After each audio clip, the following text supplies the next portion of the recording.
My husband James is always busy with work, leaving me with all the chores and child rearing. I'm used to doing all the childcare on my own, but one day our daughter fell seriously ill and we rushed to the hospital. Feeling helpless, I tried to contact James, who was supposedly on a business trip, but I couldn't reach him. I decided to call his office and was shocked by what I was told. Your husband is actually on paid leave. This must be a joke, right? He told me he was on a business trip. Was all his overtime a lie? I was convinced that James was cheating. Soon after, I found out who he was having an affair with. I can't forgive such a betrayal. I decided to bring them down to hell and started devising a plan. It won't be long until their true colors are revealed. My name is Ellie. James is a senior colleague at the company who I had a crush on. I have a colleague from my department named Nikki. Thanks to Nikki, I was able to start dating James. After marrying James, I got pregnant quickly and resigned from the company after giving birth. That's how our daughter, Daisy, was born. James's work became busier since my pregnancy, and I spent many days alone. Even after giving birth, his pace of work didn't change, and I was almost always taking care of Daisy alone. Nikki always comforted me on the phone when I complained. James used to be kind. James is working hard for the family now, so Ellie, you need to hold down the fort. When Nikki said that, it made me feel better and motivated me to keep going. What about you, Nikki? You're madly in love with your boyfriend, right? Nikki answered my question happily. Yes, actually, we just got engaged. Really? Congratulations! Your boyfriend is the heir to that old, prestigious hotel, right? Congrats! Thanks. We haven't set a date yet, but the wedding will be grand. You must come, Ellie. Absolutely, I will. Nikki's boyfriend, Frank, is handsome, rich, and kind. The kind of guy everyone envies. He's nothing like James, who's always working. That sounds nice. As soon as I said that, Nikki scolded me. Don't say that. You got married before I did, so you're my senior. Plus, you have Daisy, don't you? You're right. I have a daughter. I need to try harder to be a better wife. After venting to Nikki and feeling better, I was able to get back to my chores and child rearing from the next day. One day, while preparing James's luggage for a business trip and sending him off early in the morning, I noticed Daisy's face was flushed. She seemed to be a bit feverish. She might have caught a cold or something. I decided to cancel going out and quietly stayed at home. Daisy's condition did not improve and her fever kept rising as time passed. Maybe it would be better to take her to the hospital. By the time I started to prepare to go to the hospital, Daisy's temperature had risen to 104 degrees Fahrenheit. Daisy had a seizure just as I was lifting her. Daisy! I hurriedly called an ambulance. We arrived at the hospital, and thankfully my daughter's condition stabilized, but she had to be admitted for the day just to be safe. Feeling unable to endure being alone, I called James in anxiety, but I couldn't get through to him at all. Perhaps his phone was off. Why at a time like this? That's it. I had an idea. If I contact his office, I might be able to get the number of where he is on his business trip. If there's someone accompanying him, they can pass the message. I called James's office. When I asked about his whereabouts, the person at the office told me in a puzzled manner. Your husband has taken a week off on paid leave from today. Huh? I ended the call in confusion. What on earth? Unable to stay put, I called Nikki. Ellie, what's up? Upon hearing Nikki's kind voice, I felt like bursting into tears. You see, I'm at the hospital now. Hospital? Daisy came down with a fever. She had a seizure and was admitted in an emergency. I tried to call James, but it seems his phone is off. And then, just as I was about to share what had happened at the office earlier, Nikki interrupted. Oh yeah, that's right. James is on a business trip in quite a rural area, so he must have a bad signal. Huh? I was momentarily lost for words. The person at the office said, James is on paid leave. There's no way Nikki, who works in the same department, wouldn't know about it. Looking back, Nikki seemed to know a lot about James's private life. Not only about James, but she also seemed to know conversations that took place at home that I had no recollection of sharing with her. At this point, I finally connected the dots. It wasn't my misunderstanding. Nikki and James were meeting behind my back. Even now, surely. Barely resisting the urge to confront, I asked Nikki for confirmation. Hey, Nikki, where are you right now? Where, you ask? At home. Could you come to the hospital now? I'm feeling anxious being alone. What? Right now? That's impossible. Why? Are you with someone? No, I'm alone, but I'm a bit tied up right now. I see. Sorry for asking too much. Then, could we do a video call? Seeing your face would probably make me feel better. A video call? But I don't have any makeup on right now. I've seen you without makeup plenty of times when we went on trips together. But... Nikki sounded flustered. She was extremely suspicious. Then I heard a familiar voice from the other side of the phone. Nikki, stop talking on the phone and come over here. It was unmistakably James's voice. Ah, sorry. The TV was just left on. Nikki hastily tried to cover it up, but I was not fooled.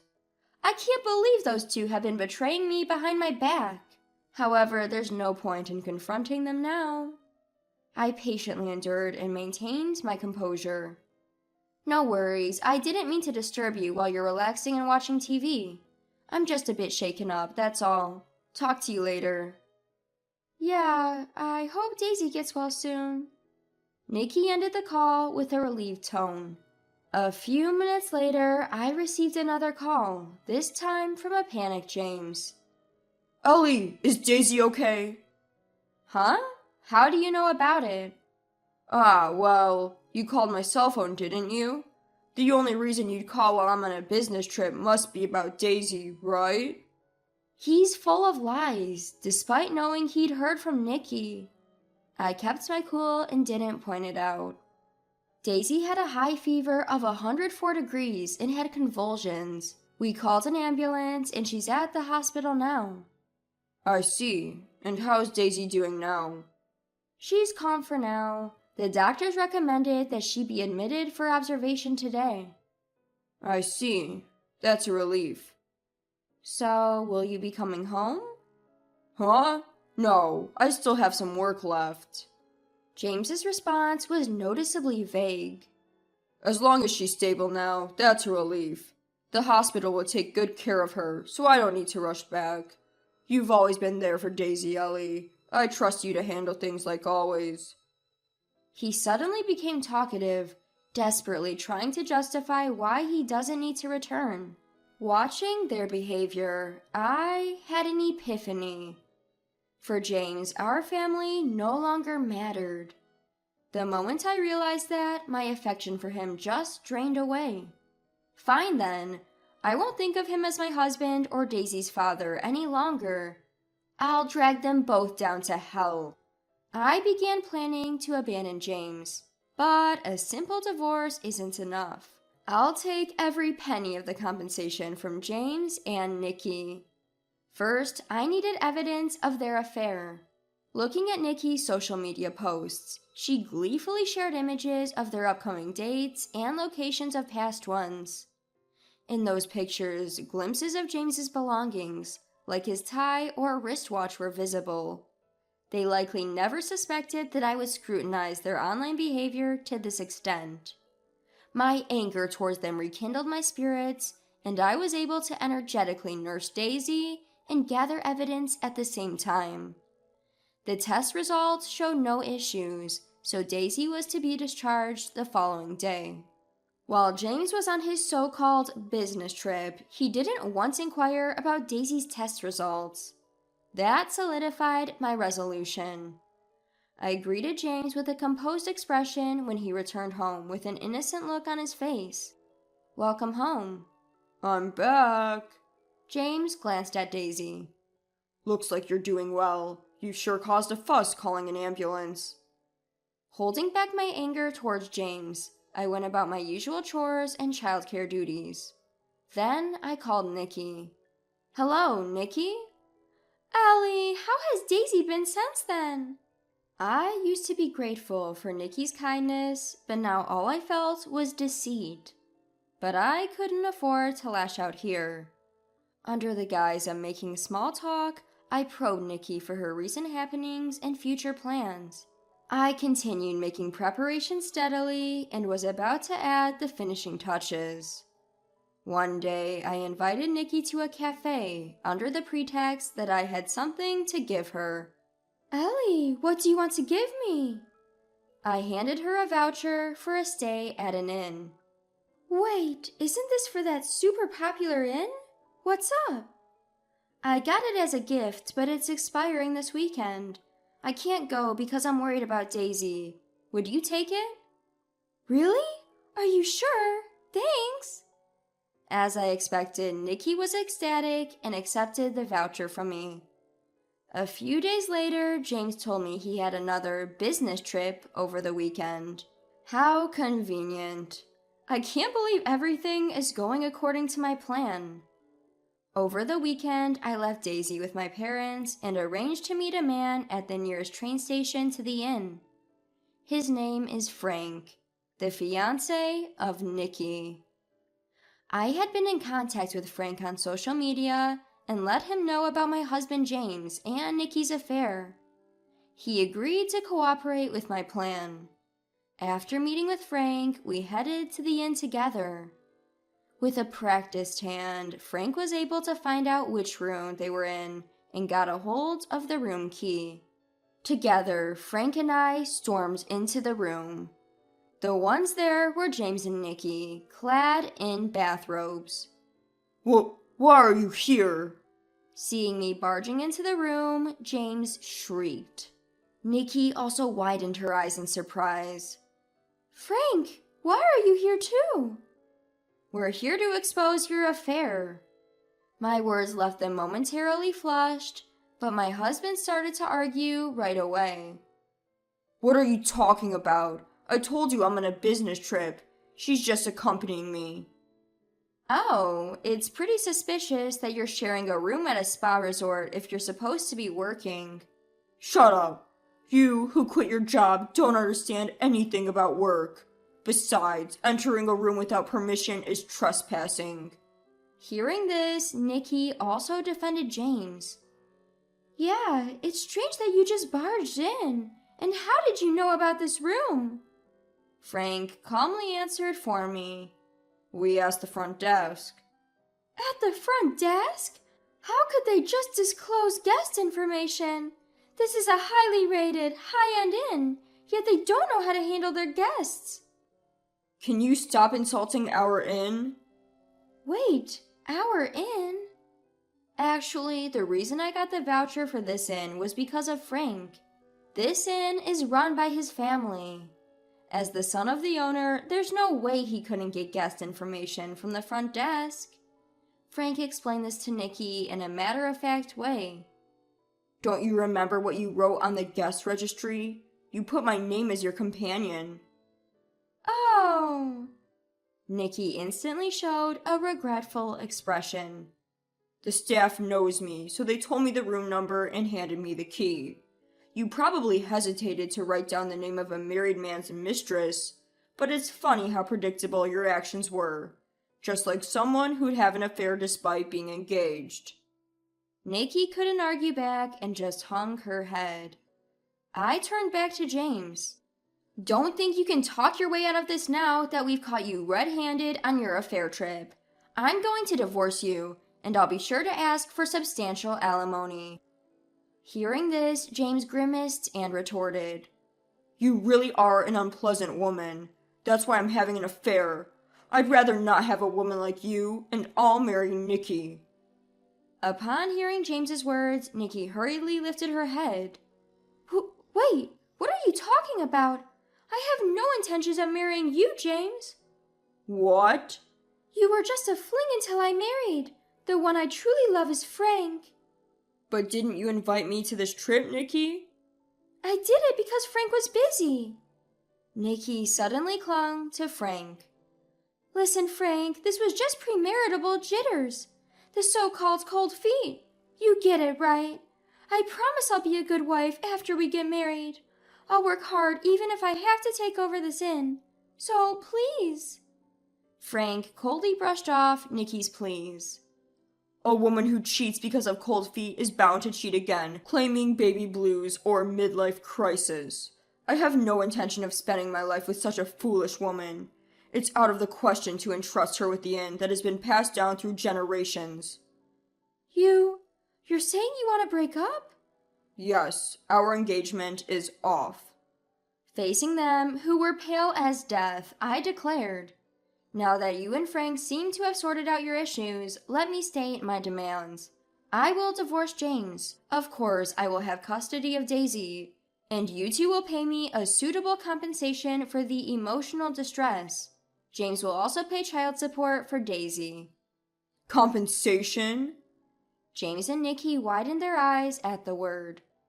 Well, it's only natural, isn't it? You cheat and you don't even have the decency to be prepared for the consequences? James started desperately trying to defend himself. If you want compensation, you need legal proof. Just being together in an inn could be excused for work or something. Such a shame. I have plenty of evidence. I laid out several photos showing their affair right in front of them. When I checked Nikki's social media, she posted a lot about places where they dated and planned dates. There were even dates that Frank didn't remember scheduling. Nikki, you even had the nerve to post about your dates with James. What a despicable character. But thanks to you, it was easy to track your movements and gather evidence. James seemed to give up after seeing the evidence. Suddenly, he clung to me. Please, can't you reconsider? Daisy needs a father, doesn't she? A father? A man who prioritizes dating his mistress over his own daughter's hospitalization isn't a father or anything else. We're better off without a father like that. All this time, you've left everything to me when it comes to Daisy. Don't you dare pretend to be a father now. As James fell silent, Frank seemed to remember something and said, Oh, right. Since the guests were falsely registered under a pseudonym, that voucher is invalid. So, make sure you pay for your stay here. Immediately, James and Nikki started arguing. I'm not paying for this expensive place. I only came because Nikki said it was free. What? This mess is all because you got cheating, James. Now my plan to marry into a wealthy family is ruined. You're responsible for this, so you should pay my compensation. I've got my own compensation and child support payments. There's no way I can afford that. Leaving the two to their ugly argument, Frank and I left the room.